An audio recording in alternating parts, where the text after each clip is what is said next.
Imagine heading out to catch a little caviar and ending up face to face with something straight out of a nightmare. This is the story of me, my uncle, and his buddy Cletus on a fishing trip that turned into a fight for survival. There was blood, there was screaming, and there was something in the water that should not exist.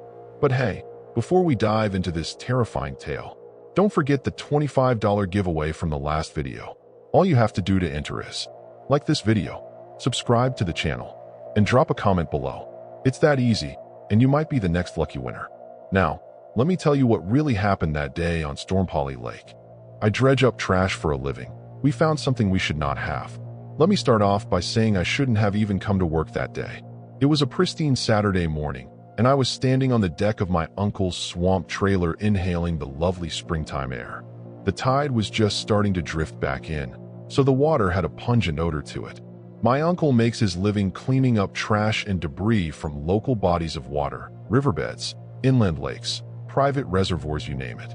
Normally, he would have a small team of local knuckleheads on the deck with him to sweep the waterbeds clean and sort through anything valuable. That was where the real money was, of course, the things people threw away or carelessly lost. My uncle would clean it off and pawn it. He once found a landmine fused to a pile of rocks, dusted it off, and sold it to some army memorabilia collector. He claimed it was an unarmed mine found in the Pacific Theater. His grandpappy had brought it back from the war. I don't know if the collector actually believed my uncle's lies or just thought armed rock was neat, but Uncle Cam made a nice chunk of change off that guy. During the summer, I was his wheelman, hitching his boat to the back of my pickup and taking him across the state, gig to gig. Decent money for a college kid, but truly boring work. So, when he offered me to pick up the wheels during spring break this year, I respectfully declined.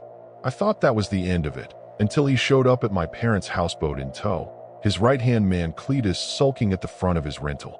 I opened the back door after a chorus of frantic pounding and incessant ringing, and there stood Uncle Cam, not even 9 a.m. and already reeking of cigars drenched in scotch. He broke out in smiles when I opened the door and dragged me in for a headlock, tussling my freshly showered hair. I could feel the bristles of his 5 o'clock shadow digging into shoulders as he hugged me. "Davy, how the hell are ya? Thought you would have left for Daytona by now," he bellowed, looking past me. "Your father around, I need his help with something." He and Ma left this morning, spending the weekend in Atlantic City. I explained. "Figures, told him I might need help this weekend since you were busy." He grumbled, his eyes starting to light up. "Are you busy?"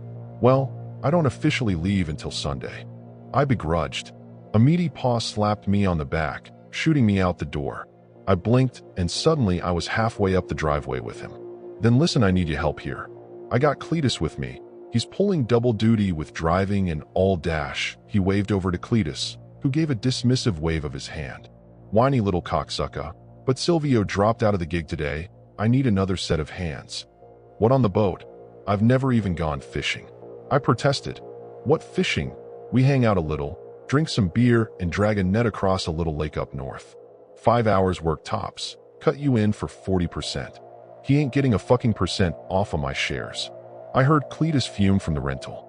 "OH with the mouth, this is a nice residential, you prick." Cam bellowed back. My uncle's Southie heritage always crept back into his tongue when he started to get angry. "It's easy work, Davy. You'll get a nice piece of change to bring down to Florida with you," he said slyly. He was right, my scumbag uncle. I had all but run through my summer savings and was dreading have to borrow money from my folks when they came back. So it was with heavy reluctance that I climbed aboard my uncle's boat, bracing myself as Cletus lurched forward like he had never driven stick before in his life. The boat, the S.S. Stromboli as my uncle called it, was tidaled upwards just enough to lug it around, but not so much that me and him weren't comfortably sitting in the cabin drinking. We still clung to our seats at every quick turn and steep hill, but it was a cozy enough ride. The Stromboli was a small fishing trawler my uncle had picked up at a police auction. It was tattered and weathered, yet fresh paint and sealant was slathered all over that baby as Uncle Cam dragged her all around the state. Cam explained the job to me as we made our approach. Rackham County had a lake that had been closed to public use since 1995. It had been a summer camp at one point, but that shut down due to a supposed E. coli outbreak. The lake was deemed toxic to the public and closed off.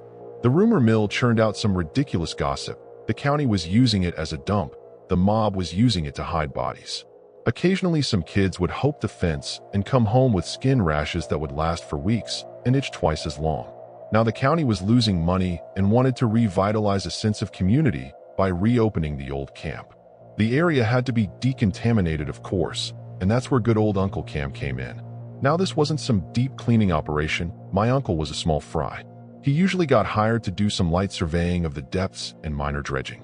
He and his band of idiots would spend hours sorting through anything they found on the deck, and God help me today, I was one of those idiots.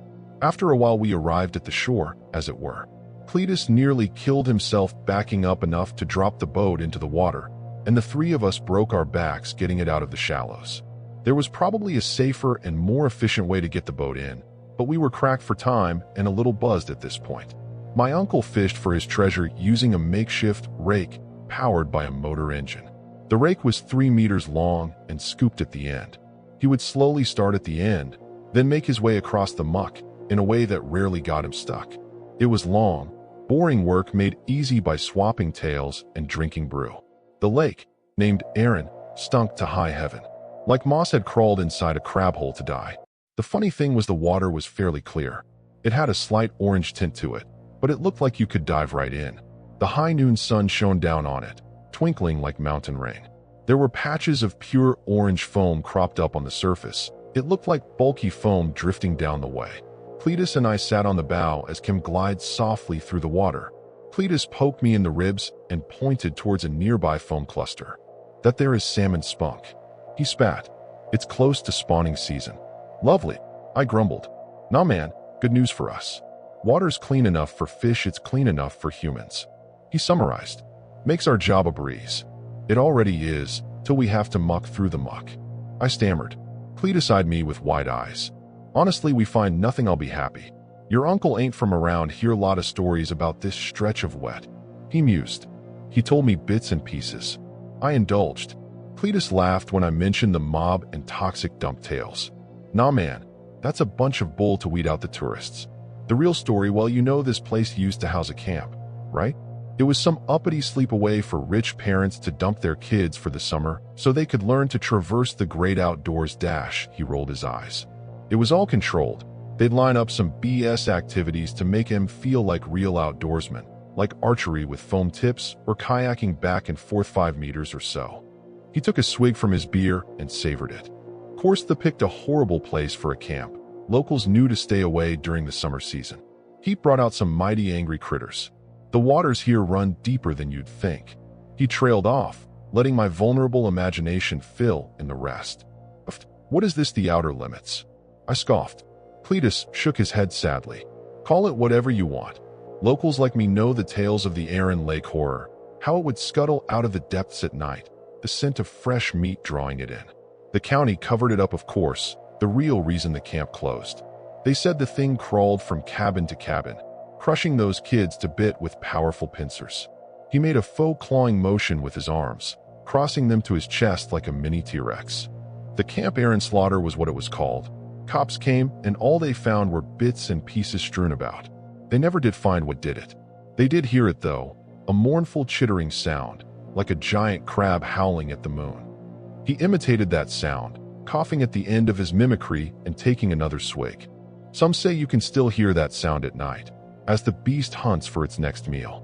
They say you won't even see it until its claws are wrapped around your neck, snapping it in two. He finished his ghost story with a ghastly tone, eyeing something behind me.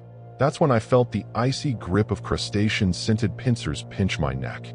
I hollered like a banshee, jumping up and tossing my beer at the culprit, only to be met with the belly-busting laughs of Cletus and Cam. Cletus was falling out of his chair. That sickening infection's donkey braying he was making made my stomach churn. Cam was holding a stuffed lobster in his hands, one of the little nautical knickknacks he kept in the cabin. Scorn and embarrassment slapped me in the face till I was beet red as I composed myself. You fucking douchebags, was any of that even real? I screeched at them.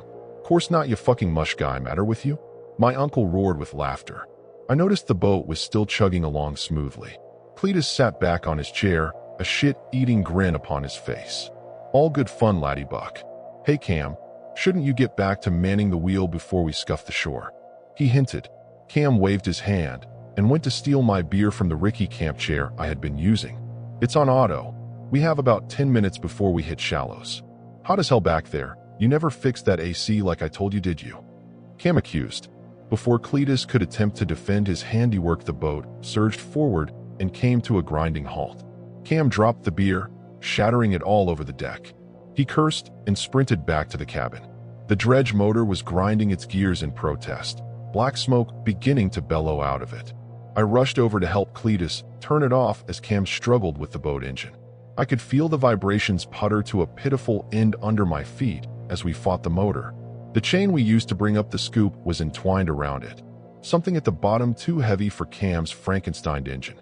Cam rushed out of the cabin as the motor started to wither and die. He pushed us aside and grabbed the chain and began uncoiling it, grunting as he tried to assist it. We joined him, of course, pulling that borderline 200-pound anchor up, fighting the pressure of a lake that wanted to keep whatever we had snared. I could feel blisters start to form and burst on my hand as I scrapped that soggy chain upward, tossing aside as much as we could to give the motor some leverage. It was purring now, as we did its job for it. Finally, we could see the scoop at the surface of the water. Through the muck and pebbled, we could make out a massive log dead center. It looked like one of the scythe-like prongs had impaled the thing and had lodged it into the lake bed. It was only by sheer luck it didn't tear the motor outright and only forced a dead stop. As our treasure bobbed to the surface, Cam reached forward and tried to get a good grip on it. We joined him, and on the count of 3, we brought up the scoop, breaking our backs in the process. We dropped the thing onto the deck. An audible thud rang out. It stank to high heaven, much worse than the shore. The scoop lay on the deck, covered in much and weeds. Embedded in it were small rocks, a couple of shells, and a few metal bits gleaming in the afternoon sun. Beer cans by the looks of it. Part of me wondered if we had just hauled in our own garbage. The jewel of this display was the massive rotted-out log. It was blackened and moist to the touch, soggy with splintering out like a jaded lover. There was some of the orange foam covering it, and I grimaced at the sight of it. Cam kneeled down, covering his face with his shirt. Cletus looked ill at the sight of it, which I took some small pleasure in. Cam got a curious look on his face and reached towards the log. With a grunt, he turned it over. Where the prong had impaled, we could see a dim glow.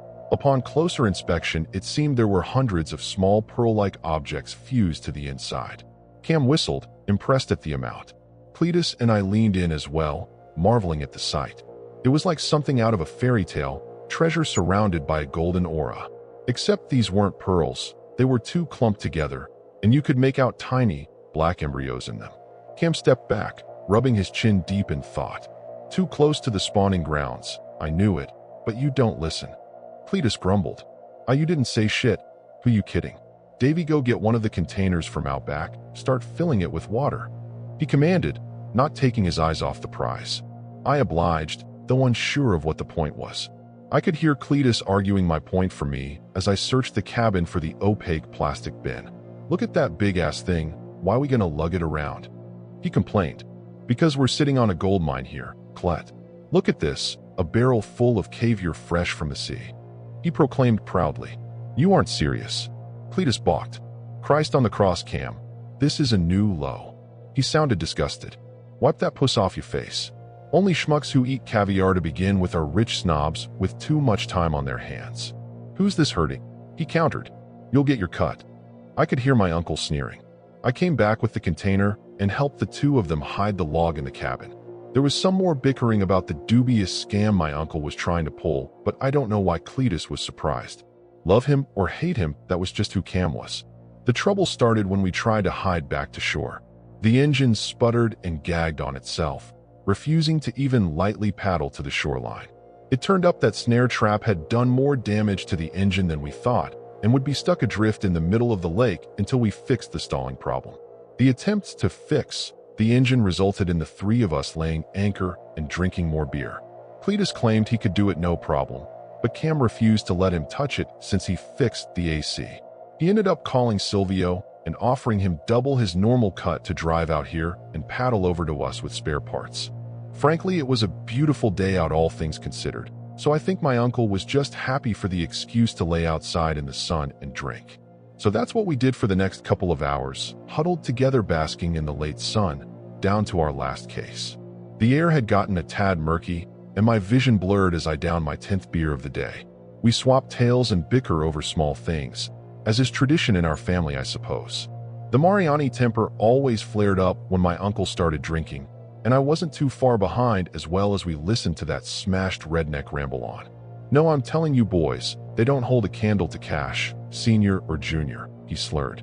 The gall on this guy, Uncle Cam. You hearing it? I barked at my uncle. I'm 2 feet away from you. Why you shouting? He winced. Cash is a damn phony. You know he never really served time. Big myth. Cam teased. You take that back? He shot a man in Reno. Why would he lie about that? He babbled. Cam roared with laughter, then turned to me. You doing good in school, kid? Have any problems with the deans, or whoever you know you can come to me? He grasped me with his gorilla grip and gave me a loving yet solemn look. I nodded, and he patted me on the back.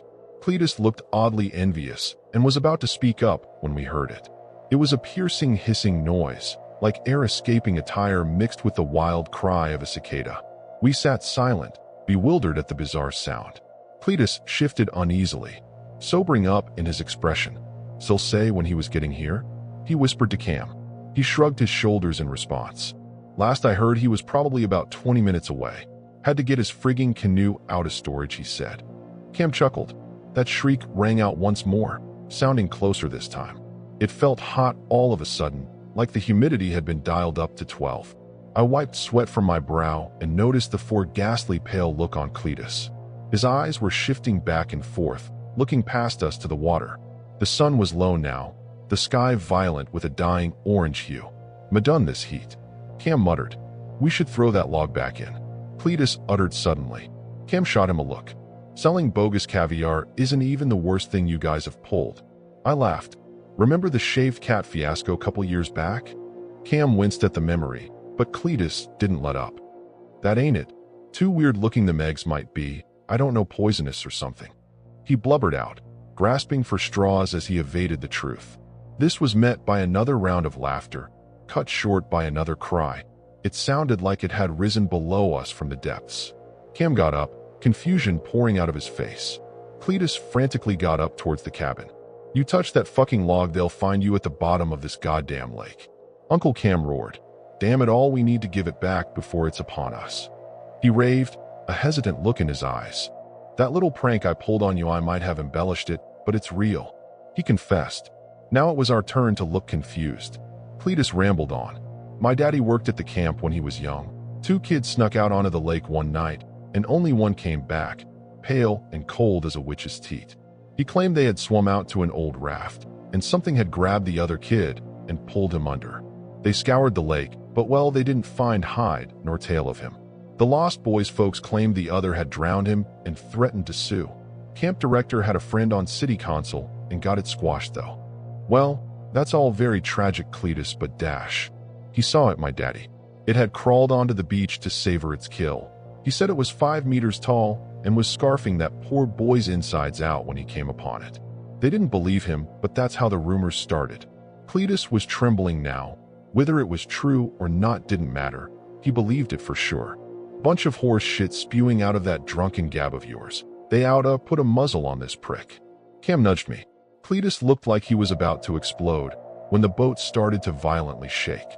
We bobbed and weaved like we had just gotten our sea legs, and a loud thump from the bottom of the boat was heard beneath. That shrill cry now, accompanied by a scuttling noise, like something was scurrying along the side of the boat. Cletus grabbed the nearest thing he could, an old fishing pole. Its wires dangled and frayed around the rod. "Clet, Clet, stay away from the side." The tone of my uncle's voice was filled with fear now, and I was quickly sobering up to the idea that maybe Cletus knew what he was talking about. Without looking, he jabbed the pole downwards off the side, hitting something squishy that was clinging to the side of the boat. Another hiss as the thing cried out and raised itself over the rail. I can't begin to describe this horrid monstrosity that had climbed aboard. It was at least 4 meters tall and vibrant in color, like someone had dumped a rainbow on it. It had 2 boxing glove-like claws that clung to its side mantis style. 2 bulbous black eyes on stalks swayed in the late afternoon heat, its mouth filled with tendrils and mandibles. It flung its still submerged 3-pronged tail in the air, squeeing as it rained down rancid lake water upon the deck. Cletus stepped back, shivering at the sight of this massive shrimp beast. The thing raised one claw and in one quick motion thumped it towards Cletus' head. His head snapped back instantly, the muscles and veins in his neck simply tearing away at the speed of light. Within an instant he was dead, his head flying back towards us. His face was a mangled, bloody pulp, yet I could still see the terror in his eyes as they looked back at me. Blood spurted and gurgled from his neck like a water fountain as his still twitching body clung to the pole, a vice grip seizing in the final moments. The body collapsed to the deck as the boat shifted to one side, making a horrid groaning sound. The beast sized us up as prey or a threat to its young. Probably both, if I am being honest. My uncle grabbed me by the chest and dragged me out of my stupor as the thing roared and began to. They quickly closed the gap between us. We managed to squeak into the cabin and slam the shoddy wooden door behind us. It eyed us through the porthole and began thumping away at the door, every hit splintering the already weak wood. Looking around the crowded cabin, I eyed the water-filled container and made a mad dash for it. I got it out and offered it to the beast, who hissed at the sight of it and pounded on the door harder. Cam pulled me back and stepped towards the log, raising a foot over it, and looked the thing squarely in the eyes. It paused in its assault, and Cam got a bold look on him. Yeah, you overgrown prawn cocksucker, you understand this, don't ya? He said uneasily. His eyes didn't leave it as he spoke to me. Davy, I want you to go into the overhead drawer up there and get my gun. He tried to sound calm, and I obliged his request. The overhead was filled with papers and trinkets, and a few old bottles of his favorite scotch. Tucked away in the corner was a 9mm. I grabbed it. It felt heavy in my hand, and my uncle motioned for it. I quietly gave it to him, and he pointed it at the shrimp, who let out a low chortle. A growl, I think. My uncle slowly lowered his foot and backed away from the container, nudging it closer to the door in fact. The shrimp took its K to barge down the door and hiss at us, drooling all over the place like a rabid wolf.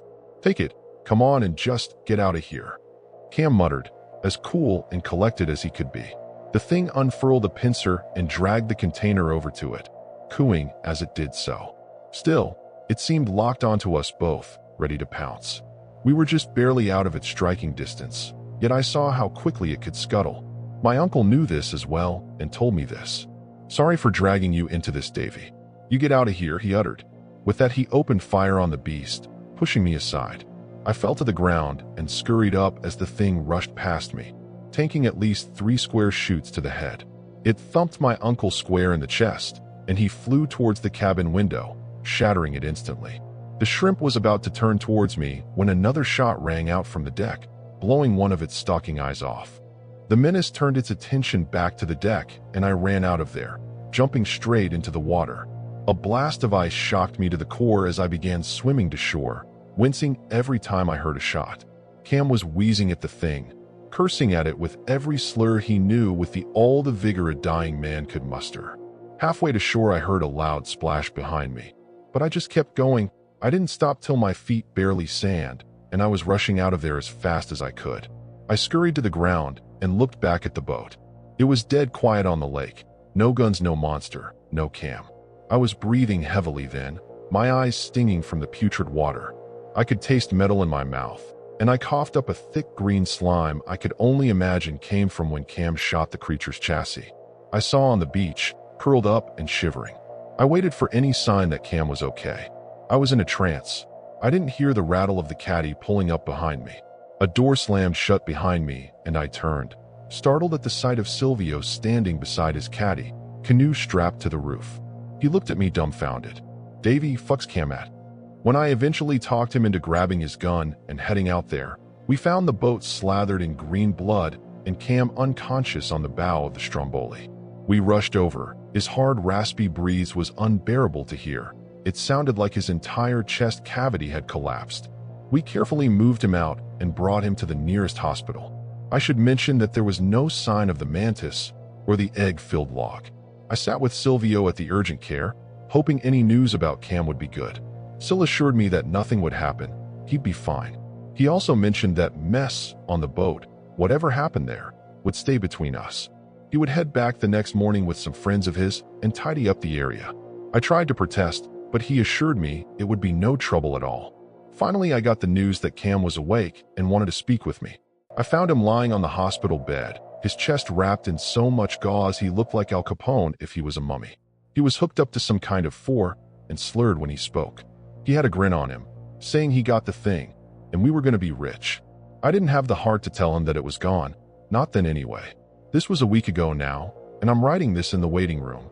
I offered to drive him back least I could do for the crazy bastard after he saved my life. Sil and his friends cleaned up the boat, but still found no trace of the creature.